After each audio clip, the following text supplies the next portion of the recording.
This is the fifth in a six-part series on prokaryotic structure. We've been on an odyssey from the outside of prokaryotic cells to the inside. Now we'll consider important structures that are located in the heart of a prokaryote, its cytoplasm. By the end of this video, you should be able to compare the bacterial and eukaryotic chromosome in terms of location, number, and structure. You should be able to briefly describe how prokaryotes compact their chromosome.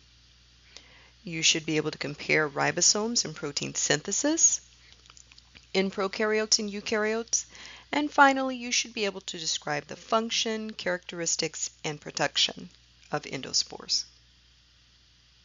So as we've been going from the outside of the prokaryotic cell towards the inside, we've talked about the glycocalyx layer, which is sometimes called the capsule when it's well organized, or the slime layer when it's not well organized.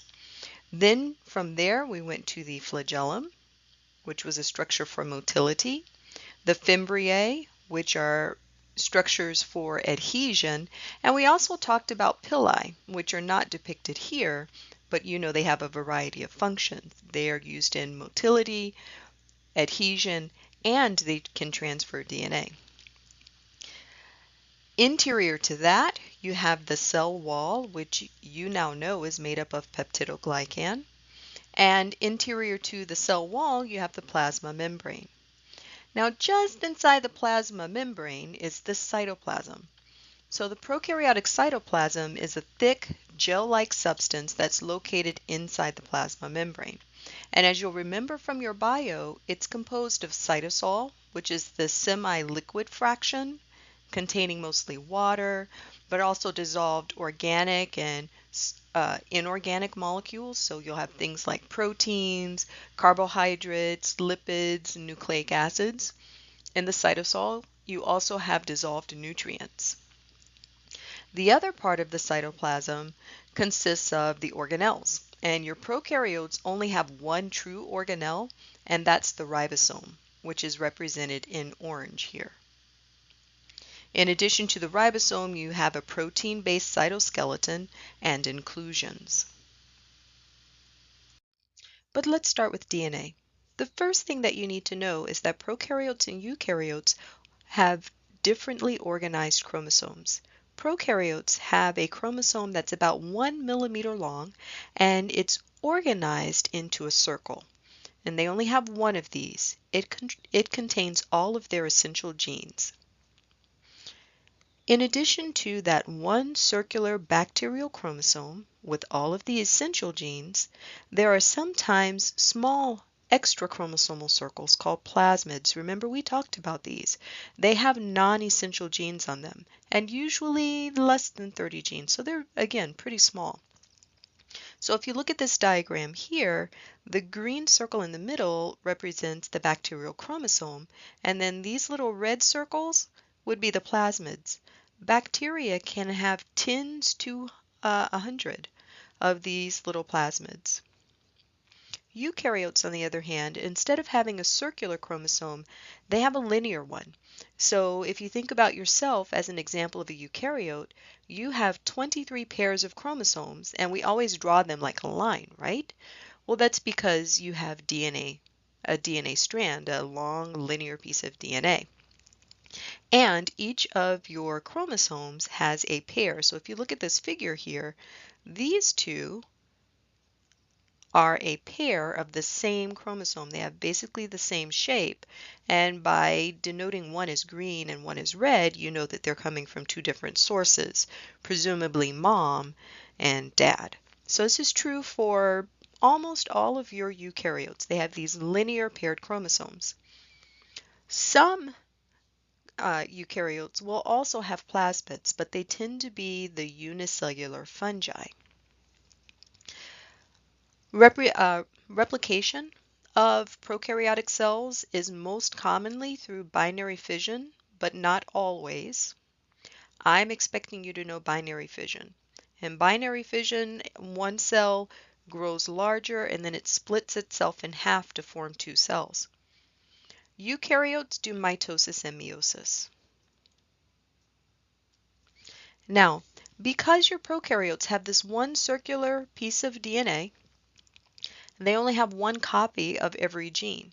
And so we call these cells haploid. The significance of this is if there's a mutation in one of those genes, then it can severely affect the bacterial cell because there's no other copy of that gene to compensate for the mutation. Eukaryotes have it a little bit better because since they have the paired chromosomes, that means that there's two copies of every gene. So if one copy is mutated and non-functional, then at least there's a second copy in the cell that can compensate. So we call these cells diploid. And I will tell you that some eukaryotes have life cycles where they spend part of their life cycle diploid and part of their cycle haploid. So that's why here, under chromosome number, I have some haploid.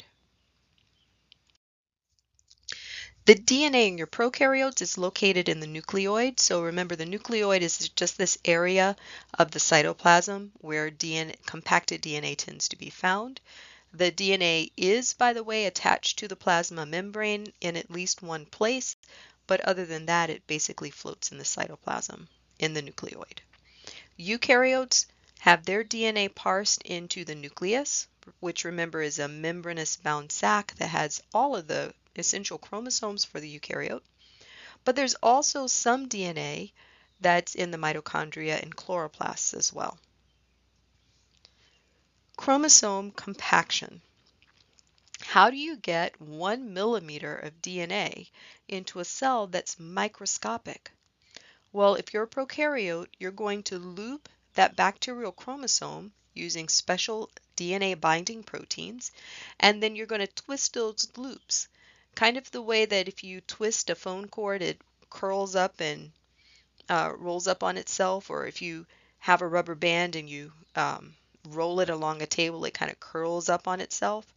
Okay? Prokaryotes do the same thing, and it's called supercoiling. Eukaryotes, on the other hand, use histones. Histones are a group of 8 proteins that assemble together to make a little core or a spool, and then eukaryotic DNA is wrapped around that core about 1.6 times. Then the DNA gets twisted and coiled together to make these threads that we know as chromatin. Then that gets further compacted to make a chromosome that we recognize as these little caterpillar shapes when we look at cells.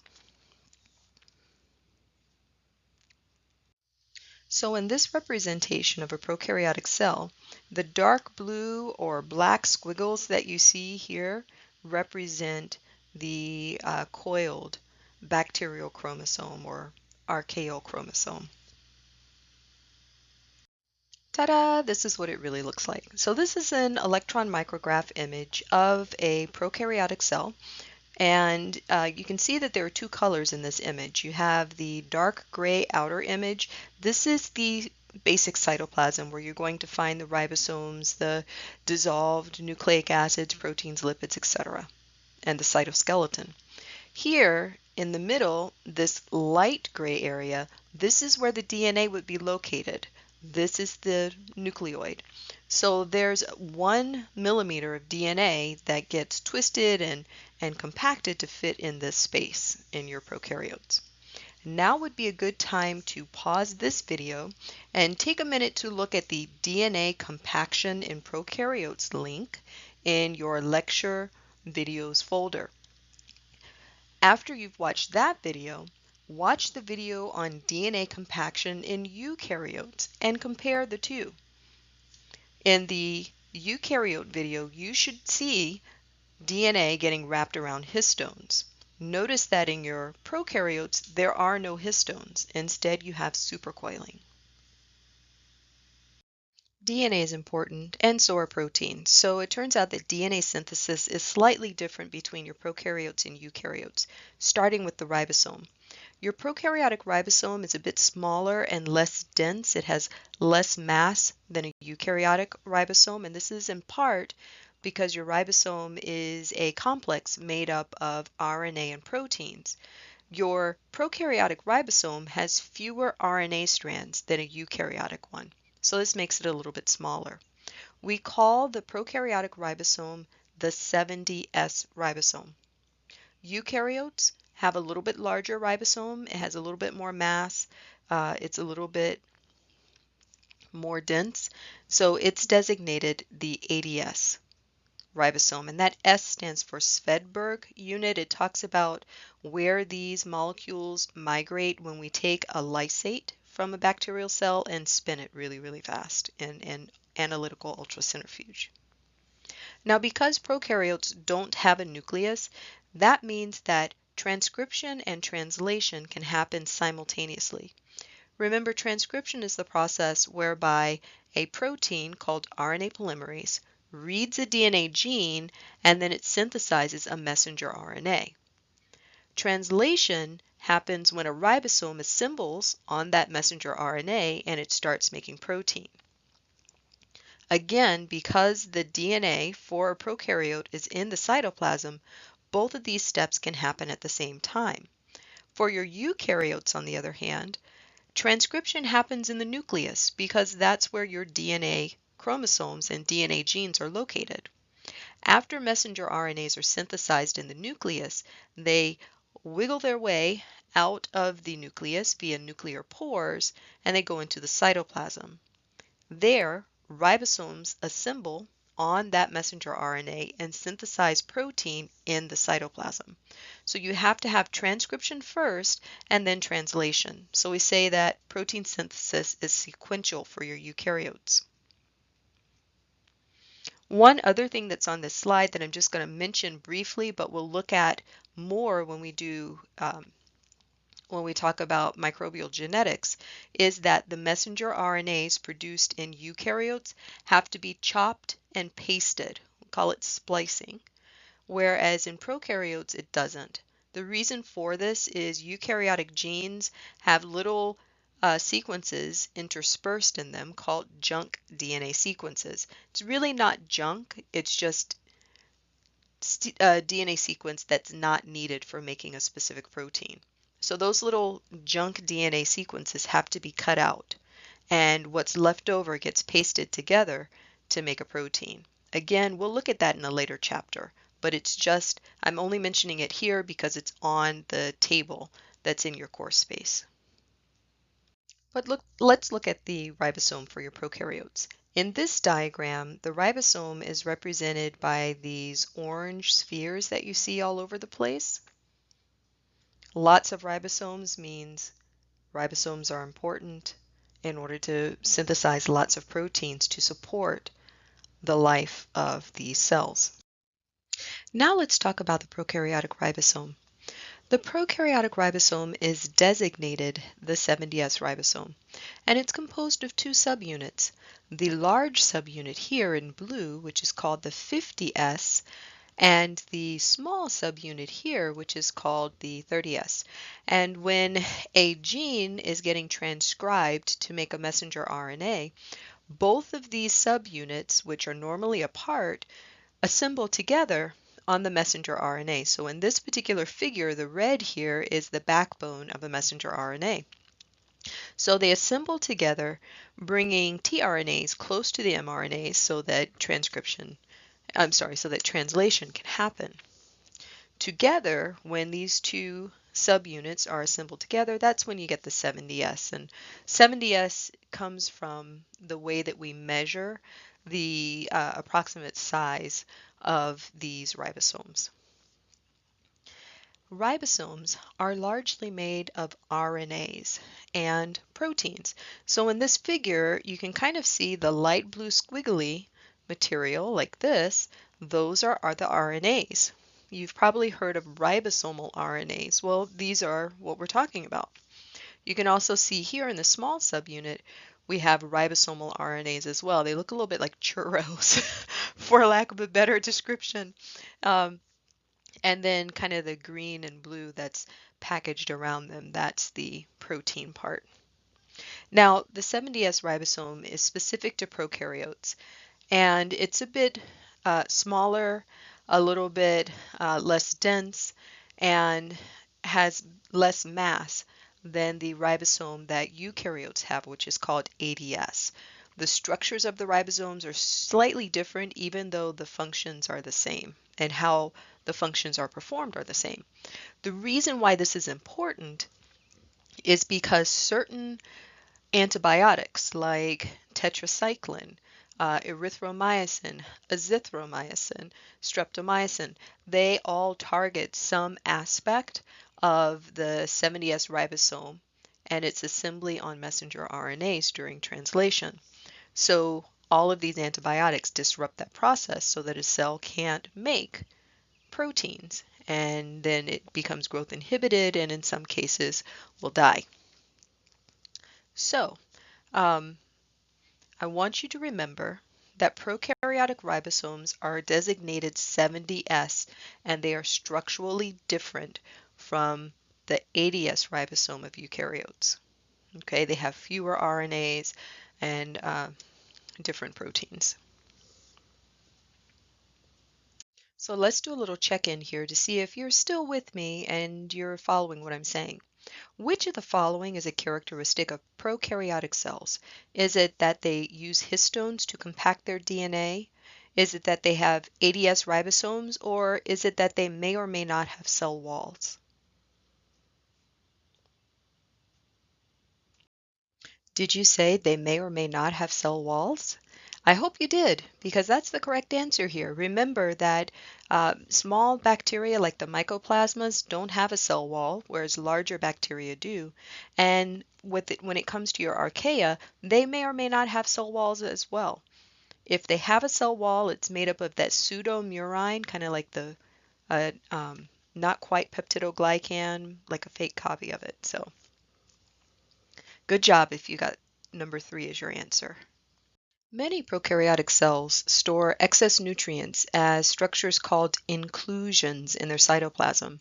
This benefits the cell because it reduces osmotic pressure and the tendency for water to flow into the cell as more and more solutes are present there.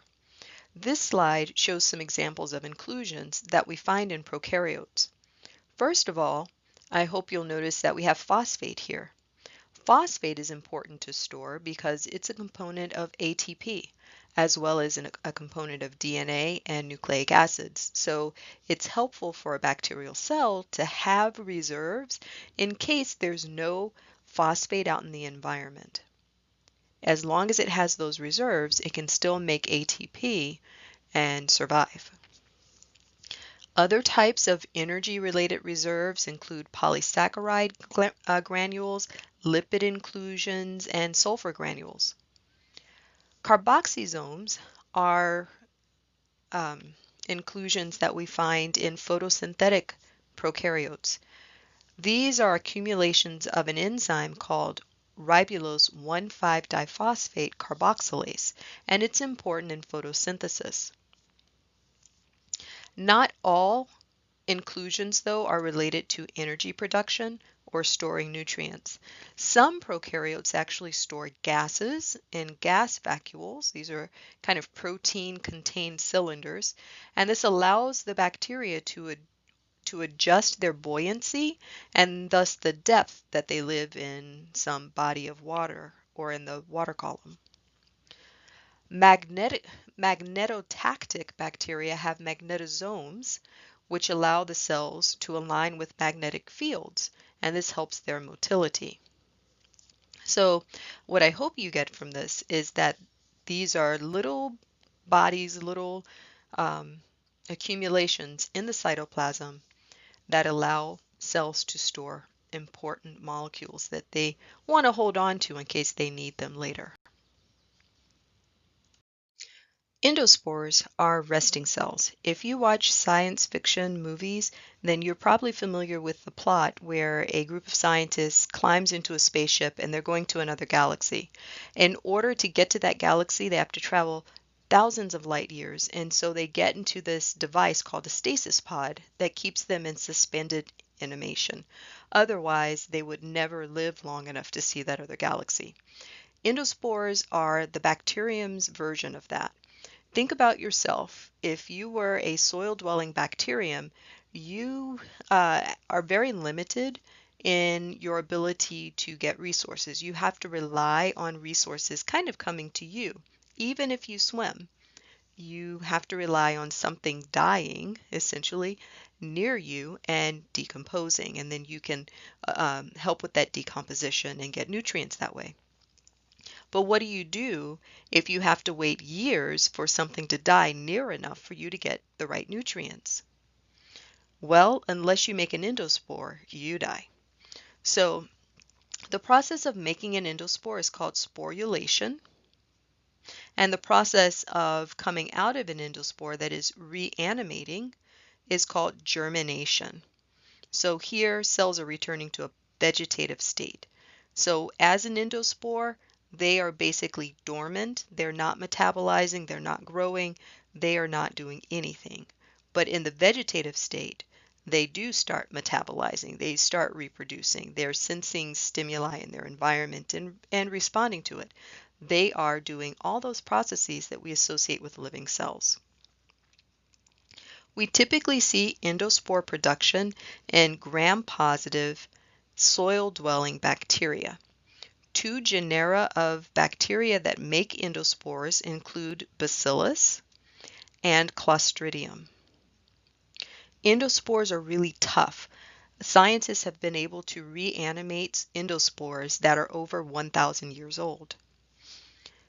Endospores are basically little more than a nugget of protein plus nucleic acid, DNA, enclosed in a protein shell.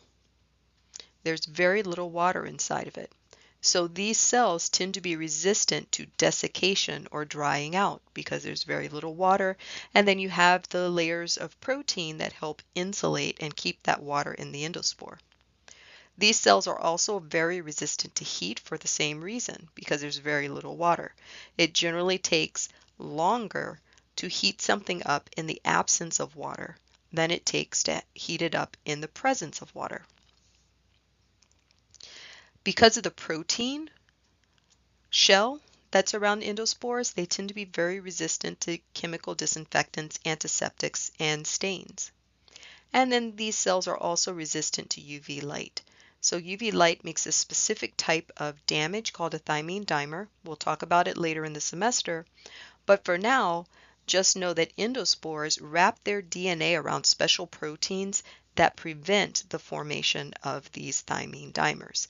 They also have repair proteins that help repair any thymine dimers that happen to form. This is an example of an endospore forming cell. This is Bacillus anthracis. It's a bacillus-shaped cell, and what I'm kind of tracing here, this is the cell wall. Okay, and everything inside of it is the cytoplasm. Now, this particular cell, because it is making an endospore, is called the mother cell. And each mother cell only makes one endospore. The position of the endospore is somewhat used to identify the mother cell, or it's a bit of information that we can use to identify the bacterium that's producing the endospore. As you can see here, Bacillus anthracis, the bacterium that makes anthrax, makes its endospore right smack dab in the middle of the mother cell. Ordinarily, what happens is after the endospore has been formed, the mother cell disintegrates. So we only ever have one cell. One cell goes into making the endospore, one cell comes out of the endospore during germination. I like this picture because you can kind of get an idea of the protections that might be around an endospore. You can have an exosporium, so this is like a spore coat. That's a layer of protection. And then you have a thick protein shell that goes around the endospore, and it's protective as well. I have a video that I'm putting in your lecture videos folder in your course space that shows how endospores are formed. Pause this video and go take a look at that one. When you come back, we'll do a couple of review questions and then we'll wrap this video up. What do you remember? Endospores are typically produced when? Is it movement towards a chemoattractant, like food, is prevented, or when antibiotics are present, or when essential nutrients are lacking? when essential nutrients are lacking.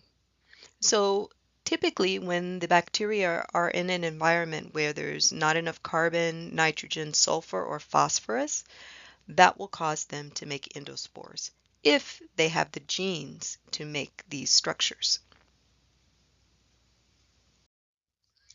Antibiotics like azithromycin, which is in a Z-Pak, are effective against bacteria without harming their host because is it that bacteria have different ribosomes than the host, or these antibiotics target peptidoglycan, or endospores are especially susceptible to chemicals? What do you think?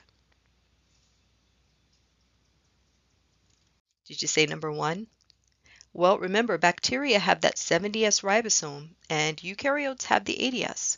So antibiotics like azithromycin can bind spots on the 70S ribosome that are not present in the 80S. Prokaryotes compact their chromosome by, is it wrapping it around histones, or looping and coiling, or cramming it into the nucleoid?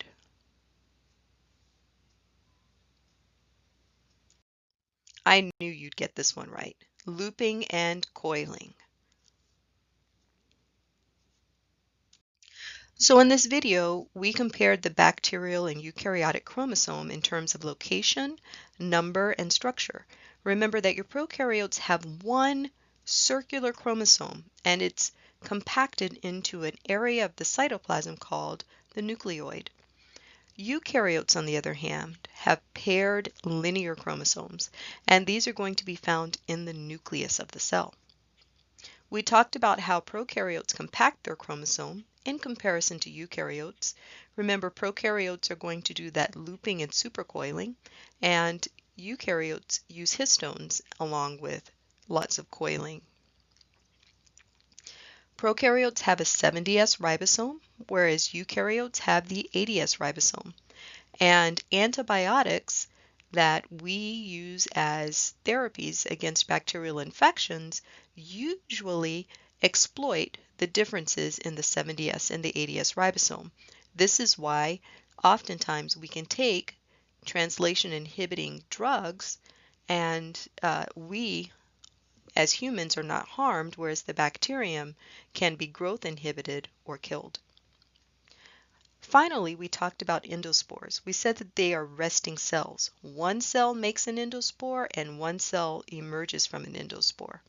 Endospores are formed when essential nutrients are missing in the environment, and we said that what's special about endospores is that they are resting cells and they're extremely resistant to most of the methods that we would use ordinarily to kill vegetative bacterial cells. Remember, vegetative cells are living cells. They're metabolizing, reproducing, growing, evolving, etc. So endospores, because they are little more than a protein nucleic acid nugget surrounded by a thick protein coat and possibly an exosporium, they're resistant to chemicals and resistant to drying out because you have that thick protein coat. It protects the proteins and nucleic acid of the bacterium from chemicals, and because there's very little water inside of that coat, they're resistant to desiccation. What little water there is kind of insulated by the protein coat. We also said that these cells are resistant to heat because they have very little water in them, so there's very little in the way of kinetic energy. It takes a long time for the endospores to heat up and for water molecules to cause damage. We also said that these cells are resistant to UV light. So that's the end of this part of this chapter. We have one last thing to talk about, and that's the endosymbiotic theory. So that's the last video. I hope everything was clear enough for you to understand. If you didn't understand everything, please send me an email or a text, and let's have a conversation about why these characteristics of prokaryotes are important. If I don't hear from you, I'll see you at the next video.